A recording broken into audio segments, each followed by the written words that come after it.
Hi, Aquarius. I actually don't know what happened. The video cut out. So when I had Aquarius and Pisces left, the video cut out for all the timestamps that I'm doing, like for all the signs for every single video, or like a full moon reading like this. Aquarius and Pisces is left to their part 2, is to their own video. I don't know if that's a sign or something, if that's a synchronicity of something, if that's like telling, of course it is, but I don't know what it is. I think you are the one that needs to figure that one out, that you're not a part of the major, like, so I have like, I've done the Aries until Capricorn. Aries until Capricorn, that's 10 signs. 10 signs is in its own video. And then here's Aquarius and Pisces in their own video. So I think that serves a purpose, that serves a point. There's a message there for that if you're an Aquarius, you might not feel like you're part of the bigger group, you're part of the smaller group, a very selected group, or take however that resonates for you. Why is that happening? Why are you hearing this 2 signs in this video? And please go check out the intro for what the Sagittarius strawberry full moon is about. Because if you just found this part 2 video, then go check out the intro in the part 1 for what to think about or how to think about this full moon. Okay? So this is your full moon quickie. We're going to just do a short little message here for you, Aquarius. What's up for Aquarius for this Sagittarius full moon? I mean, it's a typical Aquarius in a way as well, because it's like you're always blazing a new trail. You're very innovative. You're not, stepping in the same footsteps as everyone else is doing. I mean, I don't know what Pisces is doing there, but Aquarius definitely is like their own. You rarely find Aquarius repeating things. They're quite in their own league.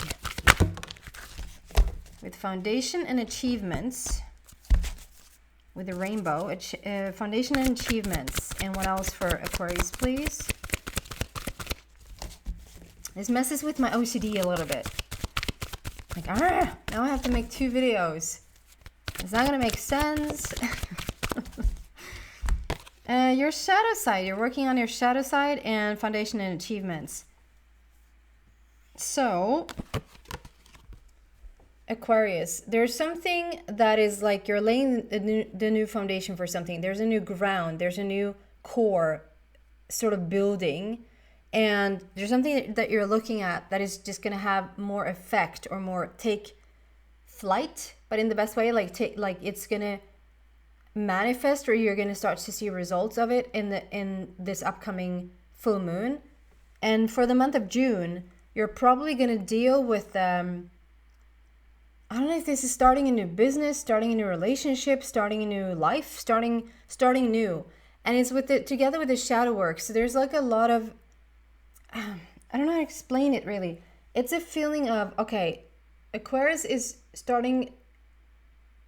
laying a new foundation for something new. So much so that you're cutting yourself off of the bigger group. Like you're not part of the Aries until Capricorn group. You and Pisces are in your own little league here. That you're venturing, like you're doing your own thing. You're laying the foundation, the groundwork for that is what's being highlighted and catalyst-sided around this full moon, around the strawberry full moon. And you're not shying away from using your whole voice, your whole being, your whole existence, if that makes sense. If you tried before, Aquarius, to just come from your lighter side, from like from a very, shying away from your shadow side and not understanding that just as much of the light side or the positive side, you need a minus. You need a minus and a plus to create light. And you might have, taken a step away from the shadow part of you because we don't want to deal with it, because it's the darker side, and it's like, who wants to go there? But it's like you're starting to understand you need to incorporate both. You need to have the minus and the plus. You need to have the positive and the negative in order to actually create light or create whatever it is that you want. And so it's like you're bringing the whole of you to the table in this new foundation. I hope that makes sense. And the strawberry full moon is going to help you do that. Set the intention around this full moon. Be very clear on what it is that you're trying to manifest or trying to create in the world right now. And you're going to get help from that energy. Okay? That's for you, beautiful Aquarius. Thank you so much for watching. Bye. So, welcome Pisces to your strawberry full moon in Sagittarius. I just want to say that this is not the intro, and this is weirdly the part 2 of the full moon reading. So I did the full moon reading for Aries until Capricorn, and then for whatever reason the video just cut out. I don't know why. Has nothing to do with the camera, has nothing to do with the microphone. Like it cannot cut out unless I actually make it cut out. So I don't know what happened there. And if you want to have the full intro, please go to the strawberry full moon intro for the part 1 and look for that. I do apologize for this. I just find that there probably is a reason for it. There is a reason for it that you need to find yourself, like to understand that for whatever reason, the message here is that you're not a part of that bigger group, or you're not doing what everyone else is doing, or like there's a message that's maybe a little bit hidden and you won't discover what the message is until a little bit later. As I'm starting to talk about this, there's like a movement in my throat. I mean, that's so much about like standing up for yourself, the throat chakra, like standing up for yourself, speak your truth, stand in your integrity. Don't be clear about your boundaries. Don't allow things to be in a certain way that you actually don't like it to be. Like putting your foot down feels important here. The throat is also about like being understood and being heard by others. That's equally important, I feel.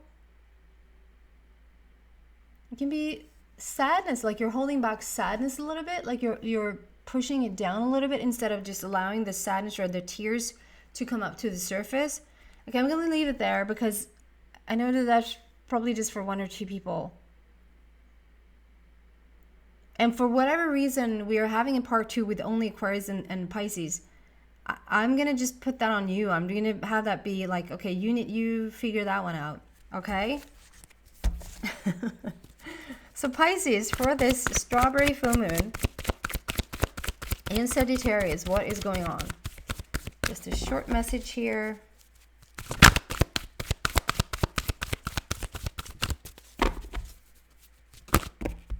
The whole deck. Pisces. You might have a connection to Aquarius somehow, some way. That might be a cusp sign, like you're born right at the end of Aquarius and right at the beginning of Pisces. You might have your Pisces in, you might be Pisces sun and Aquarius moon, or vice versa. However this is for you, you and Aquarius are in this part 2 video. Firm foundation. We have achievements and foundation for Aquarius, and now we have firm foundation.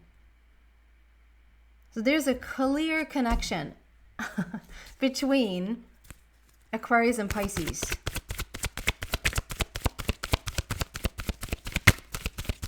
Someone really needs to hear this message.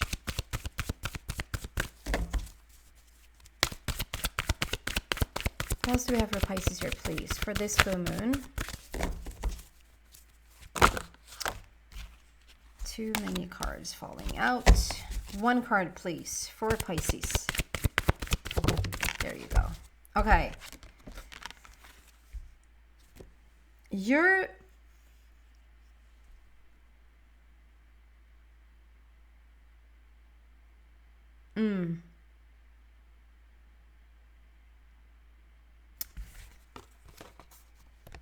clinging on to something, Pisces, whatever this is. So we have firm foundation and emotional loss, and we have 4 and 5 here. And so there is a beautiful process taking place. You can't hurry this. You can't wrap it up sooner than later. or you can, but like you can't hurry the speed of the situation that you're in. And whatever this is for you, you're going to be helped around the full moon. There's going to be sort of like a catalyst energy that's coming into your life that is, I don't know, helping you to see more clearly.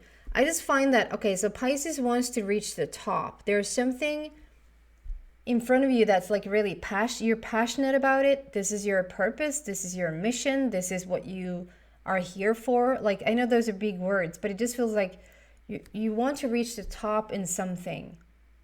You want to create something better in the world. You want to like make a mark in the world, if you will. And then there's this big, like you have this big block in front of you, like this big wall. It's even a wall sitting in front, like between you and this top, between you and the passion.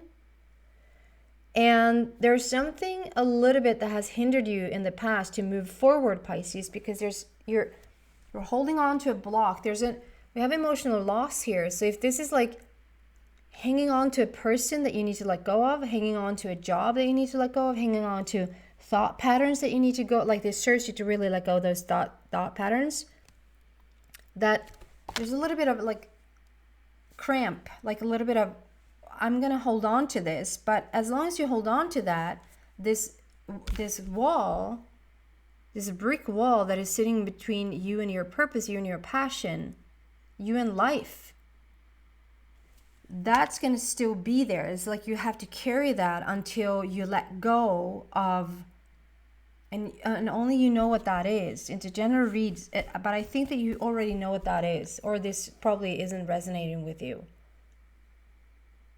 You're holding on to some emotional baggage. There's emotion involved. There might even be a little bit of codependency. I'm hearing fear of what is that? Fear of letting down, or letting down someone else. Fear of letting down someone else. But that's not your job. It's not, I know it's easier said than done, but like that is just not your job. To just have trust in other people, that they have their own path and their own inner voice and their own guidance. And that you just need to follow, like where are you finding a really firm foundation right now to be able to move forward with your life and let go of that emotional memory. I hope this makes sense. Okay, interesting here today why this happened. So that is what I have for you, beautiful Pisces. Take care out there.